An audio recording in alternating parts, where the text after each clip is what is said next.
The colors of autumn muted on a rainy day, but there's no muting the enthusiasm of Notre Dame fans. Their team unbeaten and ranked number 7, but facing a stern test today from Stanford, which promises to bring out the best of the Irish. One time a week, you put it on the line. You get one shot.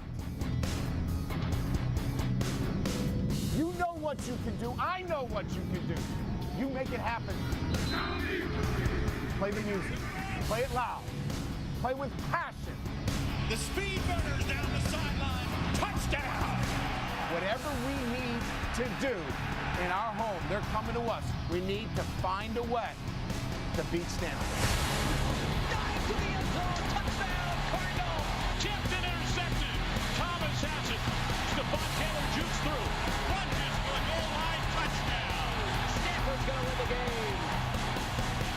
Today is a game that will determine which team will remain amongst college football's elite.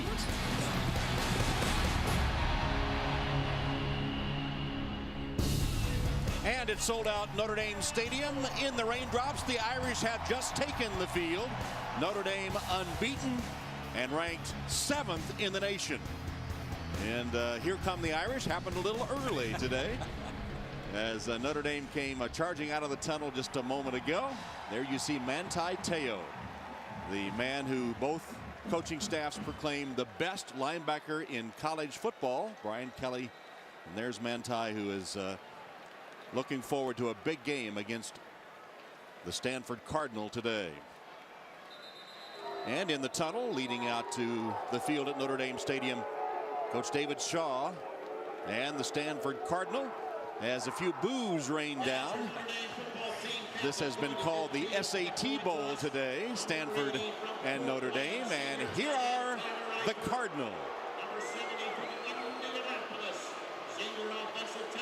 Stanford with a record of 4-1, ranked number 17.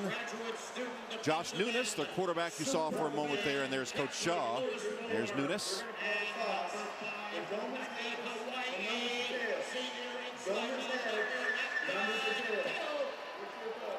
So welcome to Notre Dame Stadium, everyone. Tom Hammond and Mike Mayock ready for this battle in the rain. In fact, both coaches say the weather shouldn't affect their teams today.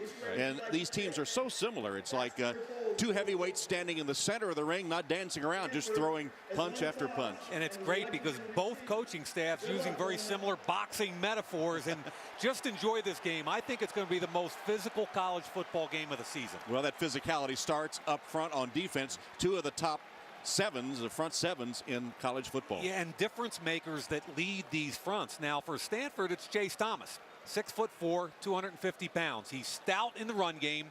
He's explosive off the edge in their pressure scheme.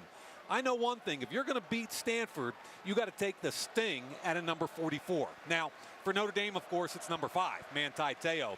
He is the physical and emotional leader of this team. 48 tackles, 3 interceptions. If ever a defensive player should be amongst those considered for a Heisman Trophy, I think it's this year, and I think it's that guy. Well, another similarity between the two teams, two young quarterbacks trying to find their game. And coming off their most impressive performances. For Stanford, Josh Nunes last week against Arizona threw for 360 yards, no turnovers. But make no mistake, they're a tight end driven team. Zach Ertz, 6'6". They detach him from the line of scrimmage, use him like a wide receiver, and he is a mismatch for any defensive back or linebacker. Now, Notre Dame is similar. Their quarterback, Everett Golson, coming off his best game. 17 for 22, clean from a turnover perspective. They've got to find ways to get the football to Tyler Eifert, who I think is their best offensive football player. Should be fun. Two mirror image